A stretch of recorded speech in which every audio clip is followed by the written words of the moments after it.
a todos, muchas gracias por participar en este webinar, el primero de un ciclo, de una serie de webinars, 4, que luego Carolina al final podrá contaros algo más. Carolina Cañivano es una de las organizadoras, ella está en Ingenio, que es un instituto que investiga en innovación, entre otros temas, y que es coorganizador.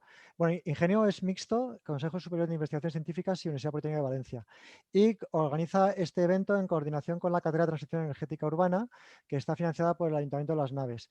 Quiero mencionar a todos los que habéis trabajado y habéis aportado recursos para este webinar, porque sin vosotros no hubiera sido posible. Muchísimas gracias. También quiero presentarme yo, soy Tomás Gómez Navarro y soy director del Instituto de Ingeniería Energética. Y tengo el inmenso placer de presentar a Gonzalo Sáenz de Miera, que es un más que muy relevante primer ponente para este ciclo de webinars. Voy a dar su perfil brevemente, aunque Gonzalo Sáenz de Miera necesita poca presentación e Iberdrola, la empresa para la que trabaja, menos, porque creo que pondrá en contexto lo que Gonzalo Sáenz de Miera nos va a contar. Entonces, él es director de cambio climático de Iberdrola. Y esto significa que está en la alta dirección de un tema tan importante como el cambio climático, de una de las empresas más importantes de Europa y por tanto podemos extenderlo al mundo y desde luego de las más importantes de España en energía. Así que si alguien tiene una visión privilegiada y panorámica de lo que es la transición energética, la descarbonización del sector energético en España y Europa, es Gonzalo Sáenz de Miera, que nos va a hablar justo de esto en este primer webinar. Él además está en una empresa, como decía, muy importante y siempre la importancia del poder implica responsabilidad. Luego González Sáenz de Miera también nos va a explicar un poco cómo responde Iberdrola al desafío que la sociedad está transmitiendo a todos, que es esta descarbonización. ¿De acuerdo? Y me gustaría acabar dando algunas ideas sobre la persona, porque Gonzalo Sáenz de Miera es muy consistente en su trayectoria. Es decir, es un hombre, para empezar, muy formado. Perdonad que me ponga la gorra de la universidad, pero yo creo que hay que valorar cuando alguien hace un grado, 2 másters, uno de ellos internacional, y luego saca el doctorado. No hay tantos doctores en la alta dirección de las empresas españolas, así que esto también se debe valorar. Luego, él ha sido cooperante en India, en Nicaragua, si no recuerdo mal, quizá en algún sitio más. Luego es una persona que se ha enfrentado a los problemas desde la base, ha intentado siempre ponerse en el lugar de los otros, y él lleva mucho en su discurso la idea de empatizar y de construir juntos.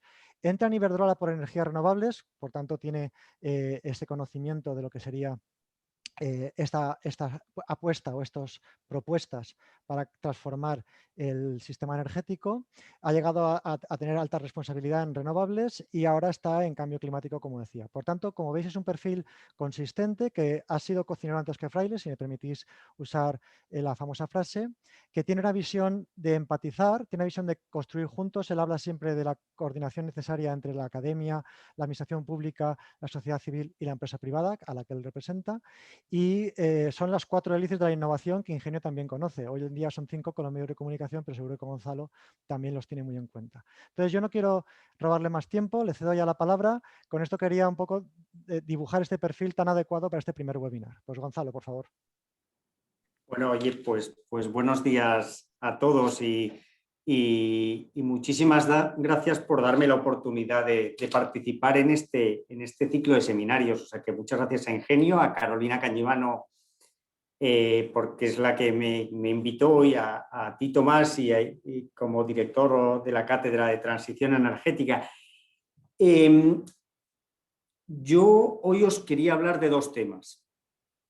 Uno, de la descarbonización del sector energético en Europa, y de una ruta eficiente para conseguirlo, una ruta eficiente desde el punto de vista económico.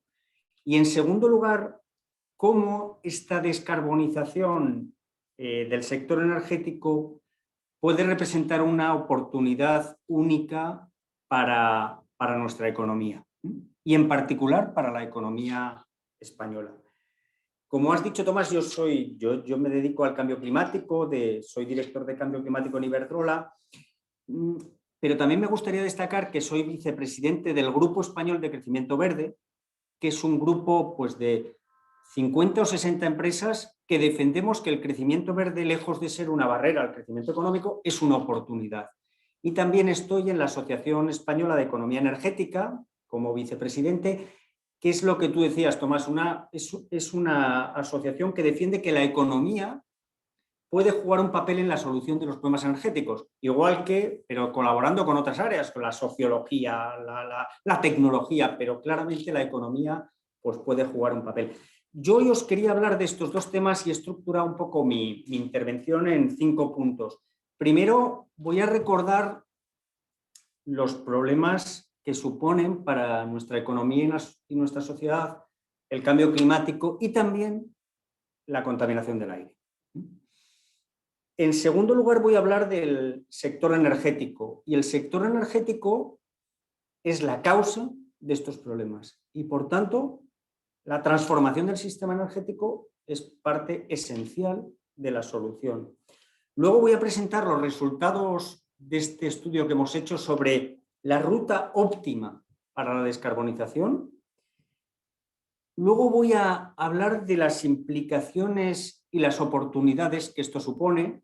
Por ejemplo, sé que Carolina, pues todos los temas de innovación, empleo, las oportunidades en términos de empleo para nuestra economía, yo creo que son muy relevantes y más en el contexto actual de crisis económica por la pandemia. Y voy a terminar señalando qué hace falta para que esto sea una realidad. O sea, tenemos las tecnologías, tenemos las empresas, pero ¿qué hace falta? Y ahí os diré que hacen falta políticas y hacen falta alianzas. Entonces, el problema del cambio climático, ¿no? El cambio climático, nos lo dicen los científicos, es una realidad. Está afectando a todos los sectores y a todos los países del mundo y la ciencia nos dice que va a ser mucho más importante a futuro. Los impactos son conocidos. Ahí en la Comunidad Valenciana pues se habló mucho el año pasado de las danas, pero vamos a tener impactos, mayor intensidad y frecuencia de fenómenos climáticos extremos, de sequías, inundaciones, incremento del nivel del mar, olas de calor. Y una cosa muy importante es que España, y en concreto el área mediterránea, va a ser una de las regiones de Europa y casi del mundo más afectadas por el cambio climático. Todo esto además, y puede parecer tremendista, pero va a agravar problemas de pobreza, de migraciones derivado de estos fenómenos, va a agravar los problemas de conflictos sociales y conflictos armados en zonas de poca estabilidad social, por ejemplo, por el tema del agua. Pues el tema del agua es uno de los de cambios en los regímenes de precipitación, reducción de disponibilidad de recursos hídricos y todo esto va a generar problemas.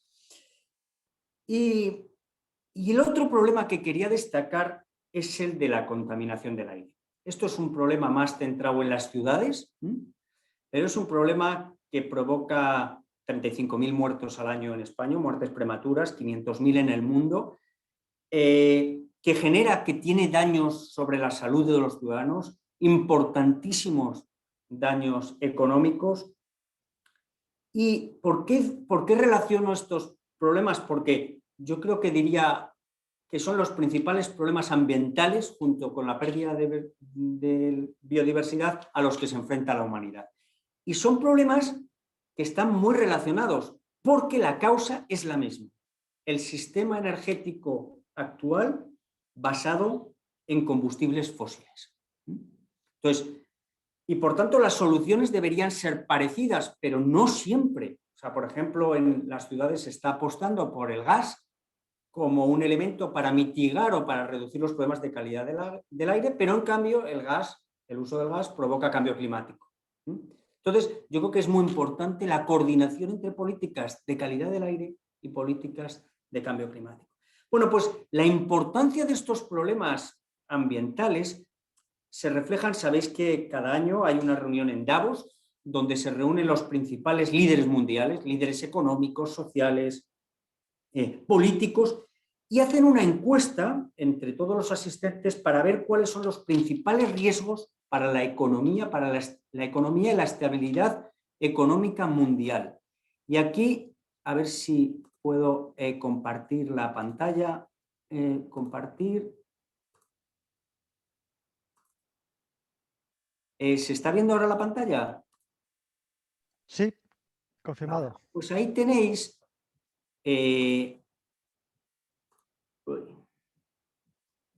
aquí se ve regular seguramente, pero tenemos los principales riesgos climáticos globales. Y aunque está muy pequeñito, lo que veis es que aquí son los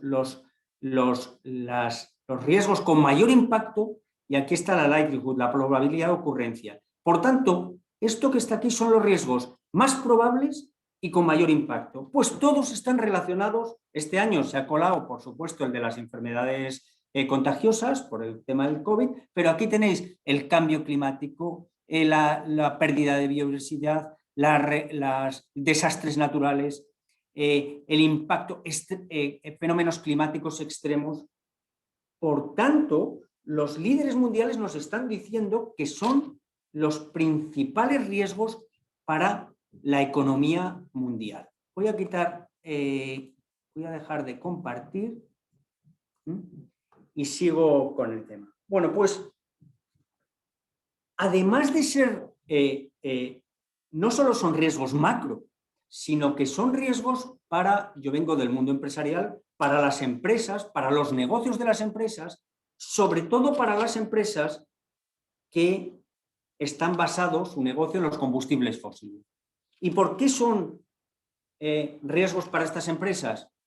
Por la pérdida de competitividad de los hidrocarburos, luego hablaremos de eso, frente a las soluciones limpias, que cada vez son más competitivas, las renovables, por daños reputacionales, por el incremento de riesgo, estos incrementos de riesgo para las empresas petroleras o empresas que están basadas en hidrocarburos, supone un mayor coste de capital a la hora de financiar sus inversiones. ¿Por qué? Porque al tener mayor riesgo a futuro de pérdida de competitividad, de conflictos sociales, el capital le pide más rentabilidad y por tanto van a tener unos mayores costes de capital.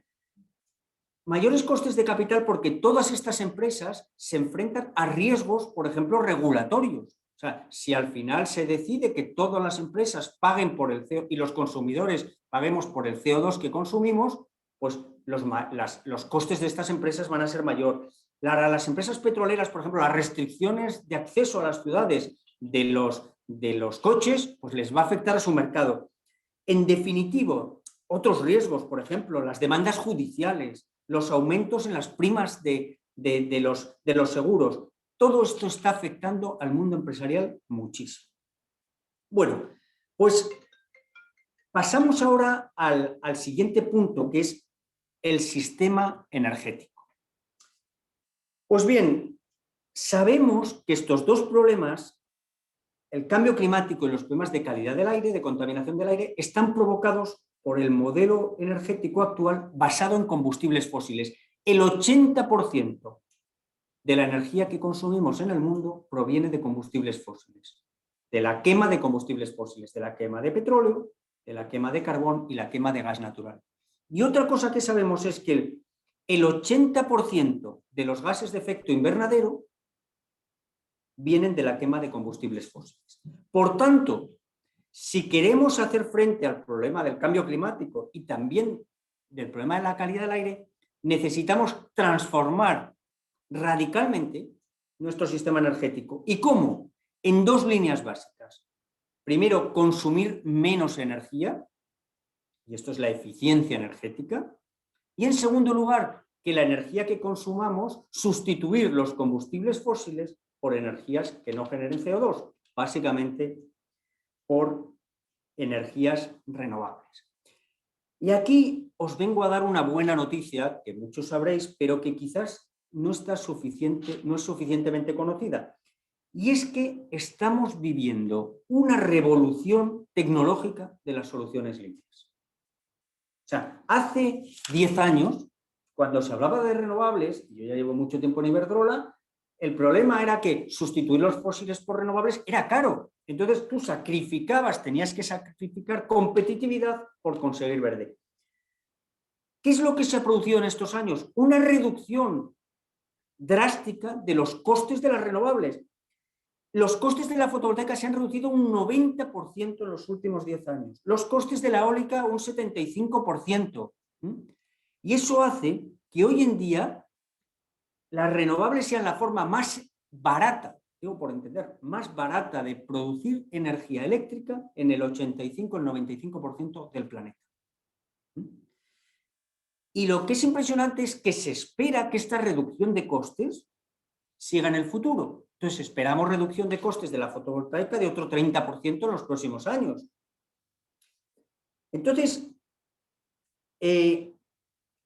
esto no solamente es en la generación de electricidad, porque si os dais cuenta, os he hablado de las renovables para producir electricidad, pero hay que recordar que el consumo eléctrico solo representa el 20-25% del consumo energético total. El resto en el transporte, en la calefacción, pues sigue basado en combustibles fósiles. Pues en el sector transporte está pasando algo parecido. En el sector transporte, mirad, tengo otra transparencia, pero no la voy a poner porque no creo que sea necesario. Fijaros, las baterías han reducido un 85% su coste en los últimos 10 años. O sea, de tal manera que hoy es cierto que es más caro, un 20, un 25% más caro comprarte un coche eléctrico. Pero, ¿por qué? Porque el principal componente del coche eléctrico es la batería. Entonces, lo que vemos es que con esta reducción de costes, en solamente 3 años, el coste de compra de un coche eléctrico va a ser equivalente al coche de un motor de combustión. Y aparte, la energía que consume un coche eléctrico, sabéis que es 4 veces menor que la de un coche de combustión, por tanto va a ser mucho más económico conducir un coche eléctrico. Entonces, a finales de la década, vemos que el vehículo eléctrico va a ser competitivo en la práctica totalidad de segmentos del transporte en todo el mundo. Entonces, esto es lo que provoca que esta transición energética, que los que llevamos en esto ya pues, muchos años, lo veíamos hasta hace poco como un... Fijaros, hubo un informe de Greenpeace hace 12 años que hablaba de 100% renovables en el sector energético en el año 2000, en 10 años. Y la gente lo veía como algo imposible. Pues hoy en día, yo os digo, como Iberdrola, es que esto es posible. Es complejo, sí que es complejo, pero es posible avanzar hacia un sistema 100% renovables, eléctrico, y es posible avanzar hacia un sistema neutro en emisiones, sin emisiones en el conjunto del sector energético en 2050. Y yo quiero... ¿Cuál es la revolución? La revolución es que hoy en día con las renovables es posible generar energía abundante y que al mismo tiempo es limpia y barata.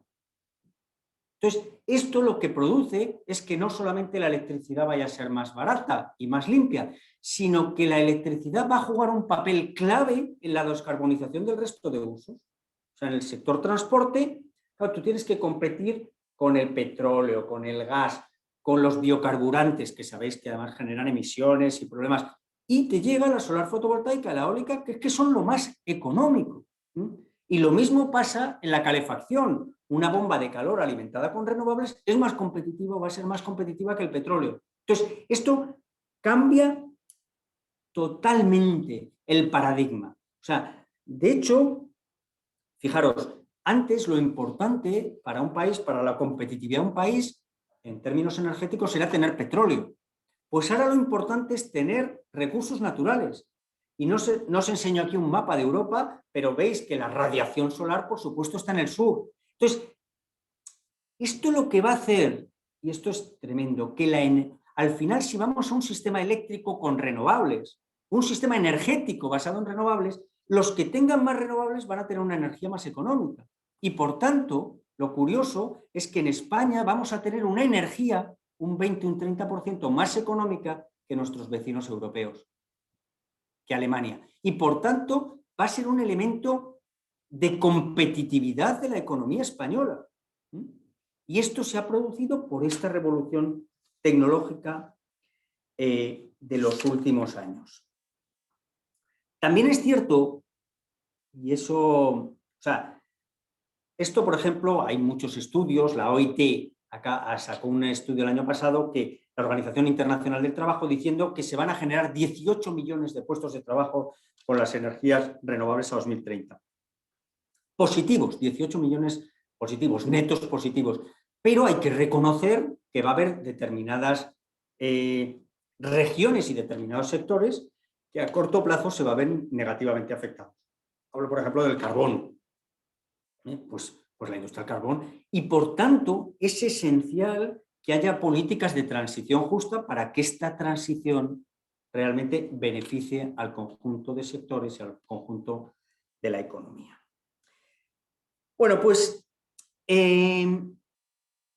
la descarbonización, o sea, en este contexto, la Unión Europea, y paso ya a cómo hacer esta descarbonización. La Unión Europea, bueno, primero sabéis que en el Acuerdo de París todos los países del mundo se comprometieron a hacer esfuerzos suficientes para no superar los 2 grados centígrados en el año 2100 y intentar no superar los 1,5 grados. Entonces, todos los países se comprometieron a presentar propuestas y la Unión Europea ha presentado una propuesta que es que en 2050 vayamos a emisiones netas, que haya una economía neta en emisiones. ¿Qué quiere decir? Que no se produzcan casi emisiones y que las emisiones que se produzcan sean compensadas por reducción de emisiones en otros sectores. Por ejemplo, plantando árboles, plantando bosques. Pero básicamente es una energía sin emisiones de CO2. ¿Qué quiere decir eso? Que es una energía sin combustibles fósiles. Y aquí quiero resaltar una cosa que la presidenta de la Comisión Europea, que es Ursula von der Leyen, que curiosamente es una política conservadora, o sea, que no es una política de izquierdas, de hecho es una política conservadora que ha fichado como el comisario de clima a Franz Timmermans, que es un político de izquierdas. Esto es muy importante, hablando, Tomás, de las alianzas, de que esto no se tiene que politizar. Eso es un tema de la industria alemana, Ursula von der Leyen, la industria, porque piensa en la competitividad.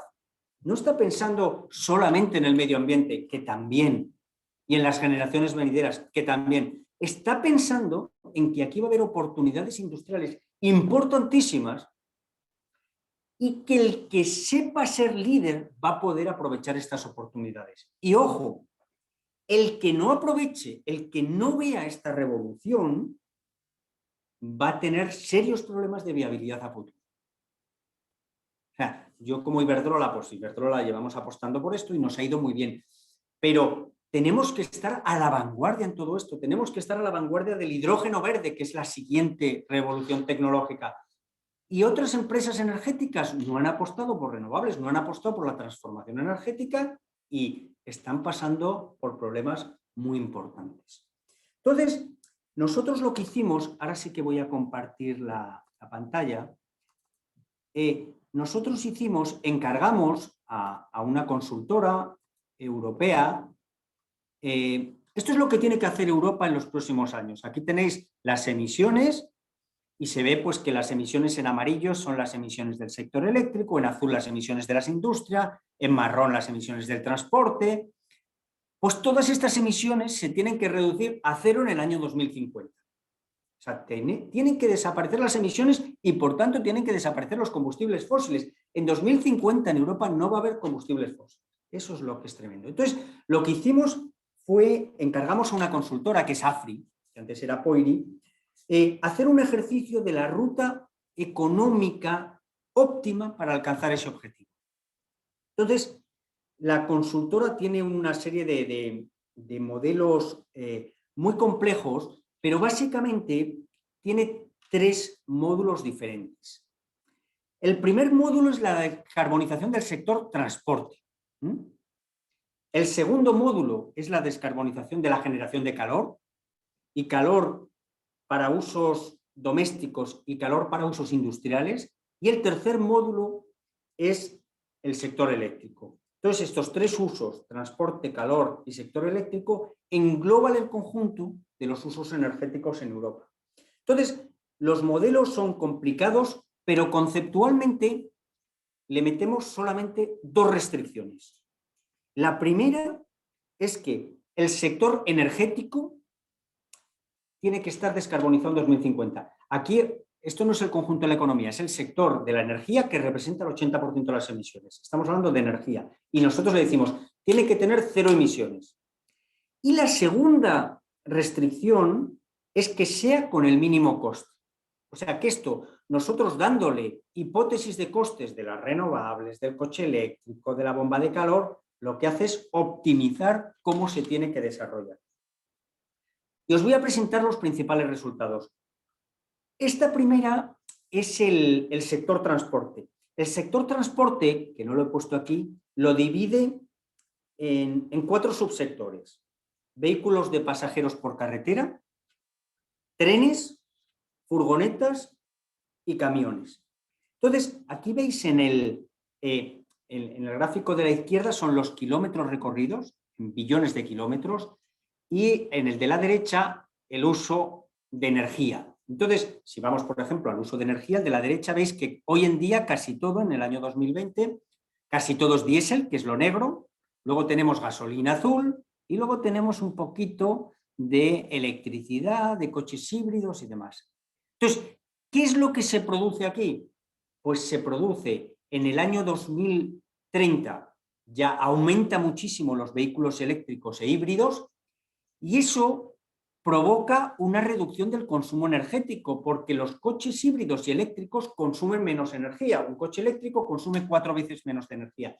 Por tanto, con la electrificación conseguimos 2 objetivos, la reducción de emisiones y la reducción del consumo energético. En el año 2040 ya queda un poco de diésel y algo, casi todo ya es vehículo eléctrico, ya no entran híbridos casi, y en el año 2050 solo hay eléctrico, todo el transporte es eléctrico, menos una parte que es del transporte pesado, que te vas a consumo de hidrógeno. ¿Por qué?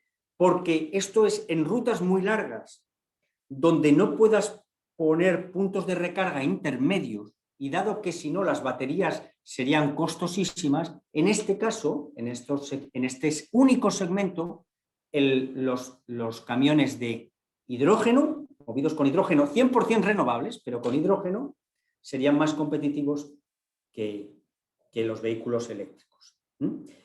Esto es el transporte. Si vamos a la calefacción, al sector del calor, en el sector del calor os pongo 2 transparencias. Esto es doméstico, y en la siguiente transparencia es el uso industrial, que necesita calor. Pues en el doméstico ahora veis que casi todo, pues estamos hablando de oil, natural gas, que es el que está en violeta, y se utiliza algo de la electricidad, un 15%, y lo que se ve aquí es un proceso igual de electrificación porque la bomba de calor se demuestra que es la forma más competitiva de generar ese calor. O sea, básicamente lo que te está diciendo aquí, como veis en naranja, es que el 80-90% de la calefacción en Europa en 2050 va a provenir de bombas de calor. En el año 2030 ya va a ser un 50%. ¿Y por qué? ¿Por qué la bomba de calor es tan competitiva? Primero, porque la electricidad que la suministra va a ser cada día más barata. ¿Por qué? Porque las renovables van a ser cada día más baratas. Y en segundo lugar, porque la bomba de calor tiene una eficiencia 4 veces superior a una caldera de gas. Una caldera de gas tiene una eficiencia del 95% y la bomba de calor tiene una eficiencia del 400%. O sea, con una unidad energética extraída de fuera consigue generar 4 unidades energéticas de calor. Entonces, esto es en el doméstico, pero en industrial es un poco diferente. ¿Por qué? Si vais a la foto final, en industrial veis que aquí ahora en 2020, pues el coal, el carbón, pues es un 20%, tenemos también gas natural muchísimo, electricidad mucho menos, y lo que vemos es un proceso donde se mantiene, hay un proceso donde la electricidad juega un papel más importante, pero luego hay determinados procesos industriales que van a requerir hidrógeno, que van a requerir CCS. El CCS sabéis que es el secuestro y captura de CO2. O sea, utilizamos un combustible fósil, como podría ser el gas natural, pero secuestro el CO2 emitido y lo entierro en un depósito subterráneo. ¿Por qué se produce aquí? ¿Por qué la electricidad no puede cubrir todo el sistema industrial? Porque las bombas de calor generan calor hasta 200 grados centígrados. Entonces, muchos procesos industriales que tienen necesidades de calor inferiores a 200 grados se electrifican. Pero hay otros sectores, por ejemplo, las cerámicas o los altos hornos, que necesitan necesidades térmicas superiores a los 200 grados, donde la electricidad no puede jugar un papel, y aquí se puede necesitar hidrógeno, se puede necesitar biomasa, se puede necesitar biogás o CCS. Pero básicamente veis que se produce también una descarbonización muy relevante con el papel del sector eléctrico. Y el último sector, que a mí me parece tremendo, es el sector eléctrico. Entonces, en el sector eléctrico, lo que se produce en el sector eléctrico es, primero, que la demanda se duplica. ¿Por qué la demanda se duplica? Porque a pesar de conseguir consumos eléctricos más eficientes, por ejemplo, las bombillas de bajo consumo en nuestras casas, pues cada vez consumiremos menos electricidad porque intentaremos ser más eficientes. Pero, claro, como aumenta mucho el consumo eléctrico derivado de otros usos, en el sector transporte, en el sector residencial y en el sector de la industria. Aquí lo más impactante, a la derecha tenéis la capacidad instalada. Entonces, ahora mismo, pues, la eólica y la solar pues, representan el 40% de la capacidad instalada, y lo que veis es que a 2050 van a representar el 90% de la capacidad instalada, junto con la hidráulica, que la hidráulica no vemos nuevos desarrollos, pero la hidráulica es otra problemática, pero la hidráulica como energía flexible va a ser un complemento perfecto a las renovables. Lo que os quiero decir es que vamos a un sistema 95% renovables en 2050, pero que ya en el año 2030, y solo quedan 9 años, vamos a un sistema 80% renovables. ¿Y por qué no vamos a un sistema 100% renovables? Porque el 5% o el 3% que genere, como las renovables hoy en día no son flexibles, pues podemos meter ahí otras tecnologías como pueden ser el hidrógeno o el CCS. Pero básicamente vamos a un sistema casi 100% renovables. ¿A qué nos lleva todo esto? Pues nos lleva a un doble proceso. Esto es el consumo de energía final, y lo que vemos aquí es que tenemos Power, Transport y Heat. En el de la derecha es el consumo energético, y lo que veis es que se reduce muchísimo. Y al final lo que te está diciendo es que vamos a un sistema eléctrico con renovables. Se está produciendo una electrificación del consumo energético final. Aquí abajo lo veis. Hoy en día, la electrificación en España, el total consumo, hoy en día estamos en torno al 21%. Y con estos procesos iremos en España al 34% en 2030 y al 65% en el año 2050. El resto va a ser hidrógeno verde, fundamentalmente. Pero se produce un proceso de electrificación de la economía. Entonces, lo que va a haber en 2050 es mucha electricidad complementada seguramente con hidrógeno verde, con hidrógeno producido con renovables y CCS, seguramente. Entonces,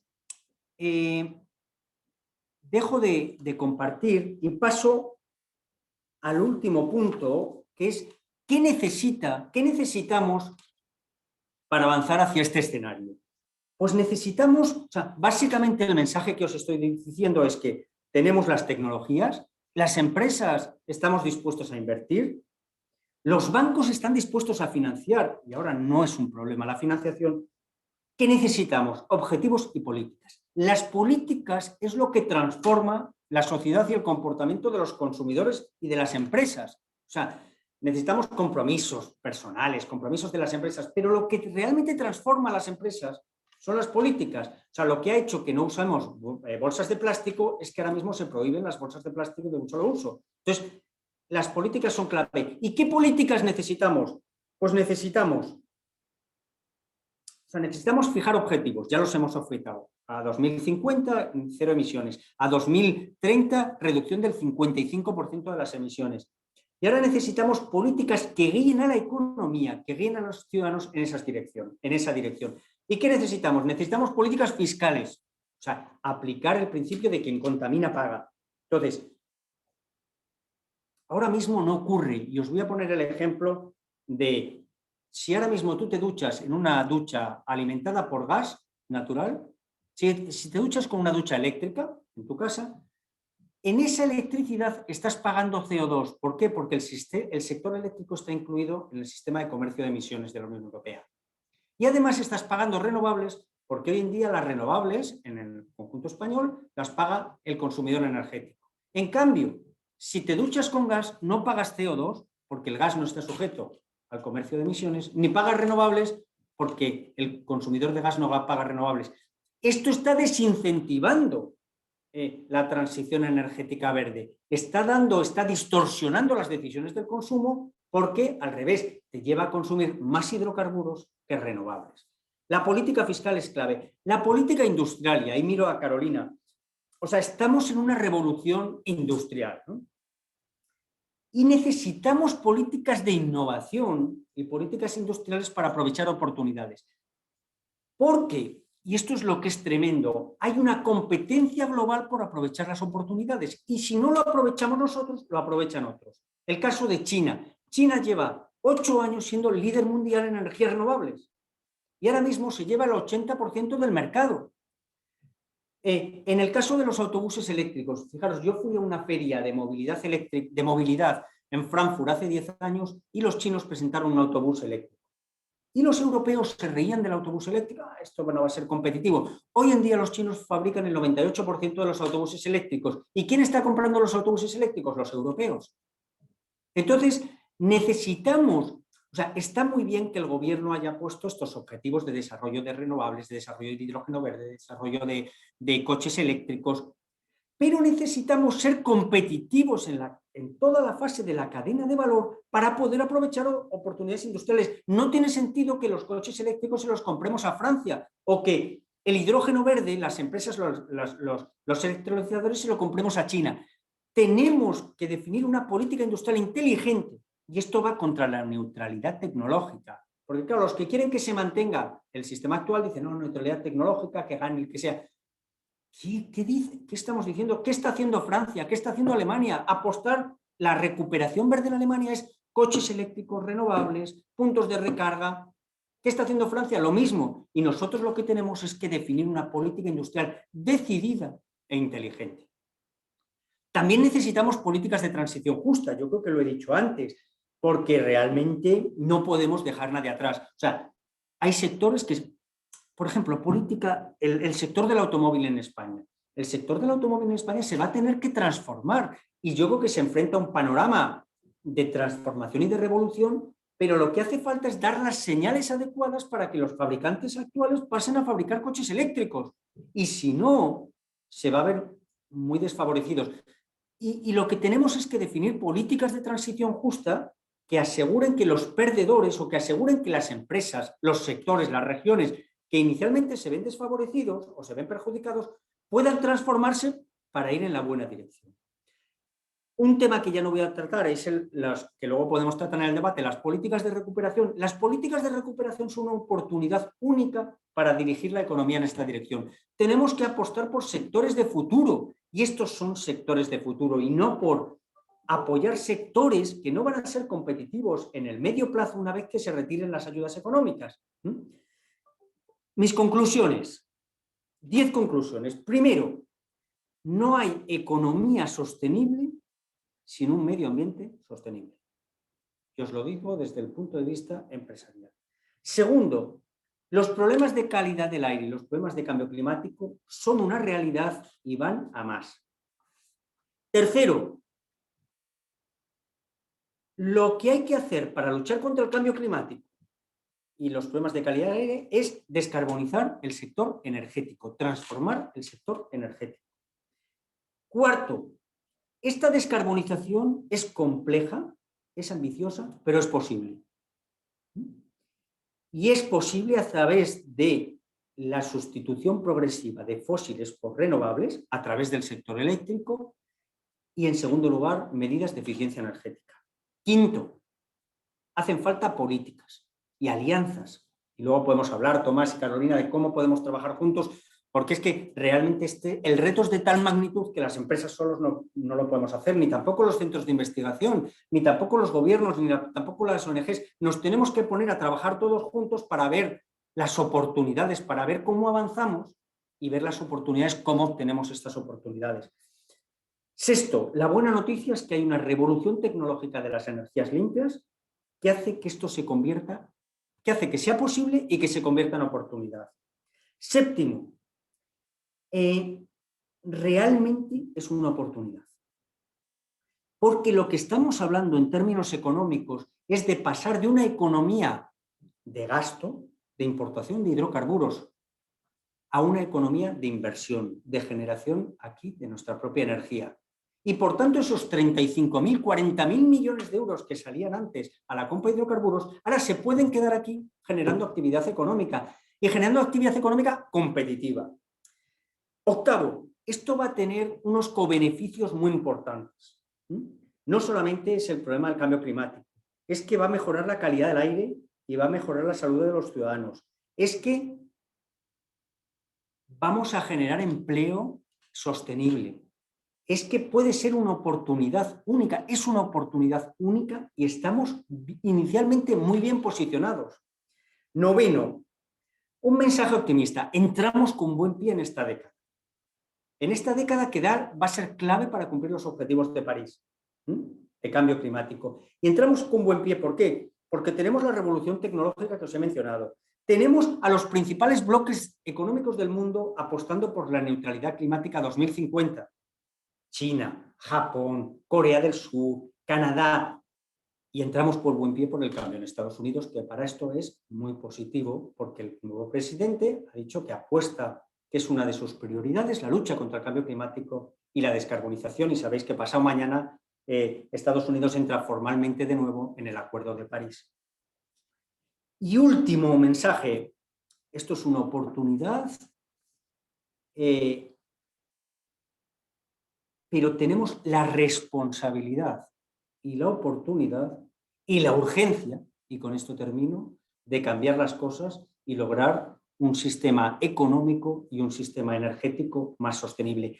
Y resalto lo de la urgencia, porque no podemos esperar más años, porque cuanto más tarde lo hagamos, más complejo y costoso va a ser. Muchas gracias y perdonad que me he alargado más de lo previsto. No, en absoluto, porque ha sido todo muy interesante, por tanto lo que hemos tenido es más información. No, no hay ningún problema, Gonzalo, muchas gracias. Pero sí que es verdad que queríamos que hubiera un turno de preguntas, que empezamos desde ya mismo. Para ello podéis o bien abrir vuestros micrófonos y preguntarle directamente, o podéis dejar la pregunta en el chat y nosotros se la dirigimos. Voy a ver si hubiera alguna pregunta más. Bueno, veo que ha habido algunos comentarios, pero de momento no hay ninguna pregunta. ¿Tenéis alguna pregunta para Gonzalo? Yo tenía algunas, o sea que si no, le preguntaría yo directamente. A mí me dice muy importante lo que dice Pablo Carnero de la neutralidad tecnológica. Yo os animo también a hablar de esto porque la neutralidad tecnológica tiene buena venta. ¿Quién no quiere ser neutro tecnológicamente? Pero la neutralidad tecnológica supone no apostar por los temas de futuro. Creo que eso es... Sí, nosotros también trabajamos en esa línea en que hay muchas variables que no son realmente libres, están de alguna forma condicionadas y luego todos necesitan un apoyo inicial, desde el ferrocarril en el siglo XIX hasta el tendido eléctrico a principios del XX, y sin ese apoyo no hay cambio, entonces hace falta apoyar el cambio, o sea que efectivamente no podemos dejarlo todo solo en manos del mercado, hace falta entrar en esto. Yo quería preguntarte por tu visión dentro de todo esta evolución hacia el 2050 por el autoconsumo o los mercados locales de energía. Porque me parecería entender que has expuesto cómo se va a poder suministrar desde el punto de vista de las fuentes, pero no me ha quedado tan claro el tema de las plantas. ¿Ves un futuro más descentralizado, más centralizado? ¿Cómo lo ves? Pues veo un futuro con todo. O sea, va a haber descentralizado y va a haber centralizado. Entonces, yo todo ese desarrollo fotovoltaico que se va a poner en España, que estamos hablando a lo mejor de 4 o 5.000 megavatios solar, pues veo plantas centralizadas que al final tienen ciertas economías de escala y veo también plantas descentralizadas que van a ser competitivas. Hay muchos nichos que la regulación, sabéis, ha mejorado mucho y por tanto veo un sistema más descentralizado que el anterior, pero sí que veo el reto, Tomás, es de tal magnitud. Cuando vas a invertir 4.000 4.000 megavatios al año, que son pues eso, 3.000 millones de euros, yo creo que las dos van a jugar un papel clave.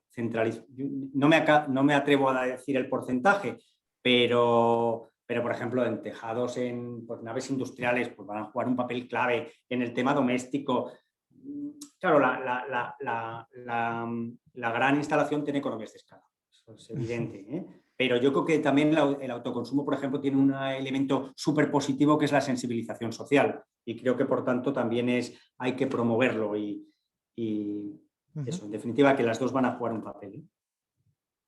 Muy bien. Bueno, estamos de acuerdo. Nosotros apostamos mucho por los mercados de energía locales, por la componente que tiene de concienciación y de empoderamiento y también de resiliencia, porque la pandemia nos ha enseñado que un golpe inesperado puede desmontar todo un sistema. Y aquí el sistema eléctrico ha aguantado muy bien la pandemia porque efectivamente era algo muy imprevisto y han sabido adaptarse. Pero también hablamos de catástrofes climáticas o sabotajes terroristas o lo que sea. Entonces, los sistemas centralizados y descentralizados aportan resiliencia al sistema. Totalmente de acuerdo. Hola, soy David Consoli de Ingenio. Buenos días. No sé si me oís bien. Sí. ¿Se me escucha bien? Vale. Bueno, en primer lugar, muchas gracias por esta charla muy interesante, muy inspiradora. Me interesa mucho uno de los puntos finales que se comentó. Entiendo que tenemos tecnología, tenemos necesidad y tenemos financiación, porque entiendo que ya el mercado financiero ha empezado a interesarse, ¿no? de la cuestión de la energía renovable. Lo que me pregunto es si tenemos capacidades o skills, como decimos algunos, y si estas... Me gustaría más que todo saber desde el punto de vista de la industria, cuáles son las capacidades que surgen como relevantes, si están disponibles, si no, y si no están disponibles, si hay una brecha como es normal que haya en estas transiciones tecnológicas tan digamos, importantes, si hay alguna manera de tener que repensar el sistema de formación y de enseñanza para que haya una respuesta, ¿no? de oferta de capacidades. Gracias. Bueno, pues muy buena pregunta. Yo también te he dicho lo de la política industrial. Yo creo que hay skills, por ahora sí, pero claro, estamos hablando de una transformación total del sistema energético y por tanto se van a necesitar nuevos perfiles y nueva formación. Yo creo que en ese sentido, fíjate, es uno de los temas que el PNIEC, el Plan Nacional de Energía y Clima, que presentó en el año a 2050, le falta un poco eso, le falta un poco, yo creo que el gobierno lo tiene bastante claro, pero le falta la política industrial y todas las políticas, por ejemplo, la política de formación que hablas tú, necesarias para aprovechar. Yo creo para los que no hemos estudiado economía o para...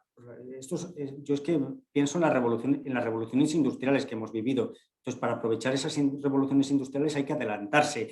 Y hay que adelantarse con políticas, porque una de las cosas es que yo creo que aquí está la oportunidad de desarrollar y también de importar, de exportar, perdona. O sea, creo que nos podemos convertir, y muchas empresas de renovables, sabéis que están españolas, que vivieron el boom de los años 2008, 2009, 2010, están aprovechando las oportunidades fuera. Pero, por ejemplo, en empresas como Iberdrola le damos muchísima importancia a la formación. Sí que es verdad que se está hablando con el tema de la formación profesional para adaptarla a estos nuevos requerimientos, porque supone, fíjate, todo el tema de la formación en la reparación de vehículos, pues todo eso hay que adaptarlo porque se van a necesitar perfiles muy diferentes y en el corto plazo. O sea que creo que es un tema muy importante. Tenemos otra pregunta. Dice, ¿qué papel crees que puede jugar la flexibilidad en la demanda a la hora de reducir inversiones en infraestructura de red en determinadas zonas que pudieran quedar sobrecargadas por exceso de generación y consumo en el futuro? Pues un papel muy importante también, la flexibilidad de la demanda, y lo que se necesitan son, o sea, todo lo que sea flexibilidad, tanto en la oferta como en la demanda, va a ser clave. Por ejemplo, yo hablaba antes de la hidráulica. La hidráulica es una energía que va a cambiar su rol, porque antes, además, en un escenario donde pues, seguramente estará afectado por el cambio climático, menos disponibilidad de agua, pues la hidráulica lo que va a jugar es un papel de flexibilidad, de generar cuando no hay recursos. Y el tema de la flexibilidad en la demanda, lo mismo. Yo creo que ahí las variables de precios van a ser claves para dar las señales, pues cuándo hay que recargar, cuándo no hay que recargar. Y la domótica, esto también está muy relacionado con la digitalización y va a hacer que sistemas automáticamente tengamos flexibilidad en la demanda, los consumos, de que nuestro coche lo dejemos cargando y se cargue cuando nos indiquen que es más eficiente cargarlo. En definitiva, creo que es otro de los temas claves. Tomás, estás sin micrófono. Otra pregunta que me llega que me dijeron, no podré estar, pero si cabe, haré la siguiente pregunta. No, hay una de alguien que está aquí dentro. Dice, la idea me parece genial, pero la tecnología actual permite llegar a estos objetivos. O sea, ¿tú sí confías en que la tecnología actual permite llegar a estos objetivos? Sí, además aquí no estamos diciendo, yo lo que digo es que con las renovables actuales, tal y como está, puedes descarbonizar un 80%, un 70% del sistema energético. Con el hidrógeno verde, que pensamos que va a estar disponible en 8 años de forma competitiva, puedes descarbonizar gran parte de la industria. Quedan ahí determinados, lo que decía, el complemento de esto del CCS. El CCS no está desarrollado. Pero cosas así, pero con la tecnología actual podemos hacer 4/5 partes del esfuerzo que hay que hacer. Pues, a ver, Carolina. Bueno, sí, yo le voy a dar la palabra antes a François, que ha levantado la mano mucho antes que yo. A ver si nos da tiempo a introducir las dos preguntas. Gracias. Yo soy François Peocha, investigador de Ingenio, y mi tesis iba sobre las tecnologías verdes y en particular el ciclo de vida de ellas. Pero justamente lo acabo de mencionar. Veía el gráfico que era para el calor industrial un 30% de secuestración de CCS en 2050, creo. Y vimos que las tecnologías de secuestración son las menos avanzadas en desarrollos. Sí. Y por lo tanto, la industria tiene un plan un backup por si la tecnología no llega a tiempo para llegar a disminuir esas emisiones. Se está trabajando en ello, François, pero fíjate en el caso del hidrógeno, hace 2 años hablábamos de sectores difícilmente descarbonizables donde la electricidad no podía, y ahora en 2 años se ha producido esta revolución tecnológica del hidrógeno que hace que ya con el hidrógeno podamos avanzar muchísimo, y ya el hidrógeno es una realidad. Entonces, el backup, pues aparte del hidrógeno y de las renovables, a lo mejor necesita soluciones para el 20-25% de la industria restante. Entonces, yo te diría que hay inversiones en otras, en CCS. En CCS, la competitividad del CCS depende mucho de los países. Por ejemplo, en España no tenemos almacenamiento subterráneo, pero a lo mejor en el Reino Unido, en Escocia, pues sí que puede tener una realidad. Pero ahora es el tema, François, la descarbonización de la industria difícilmente descarbonizable, ¿no? Pero yo te diría que yo no soy un tecnólogo, pero que no es el problema tecnológico, yo te diría. Y luego otra pregunta, cuando analizáis la sostenibilidad de una solución, ¿tomáis en cuenta todo el ciclo de vida? Es decir, por ejemplo, en el caso del sistema de transporte electrificado, desde la extracción de los minerales para construir las baterías hasta el reciclaje final del aparato, o es solo únicamente la solución que compráis y veis el uso en España? No, eso claramente, pues eso es otro gran tema, François, el análisis de ciclo de vida. Por ejemplo, no tengo aquí los datos, pero el transporte eléctrico, considerando el ciclo de vida, todo el ciclo de vida sigue siendo muchísimo más eficiente o tiene menor impacto que los motores de combustión. Pero ahí se está trabajando en 2 temas.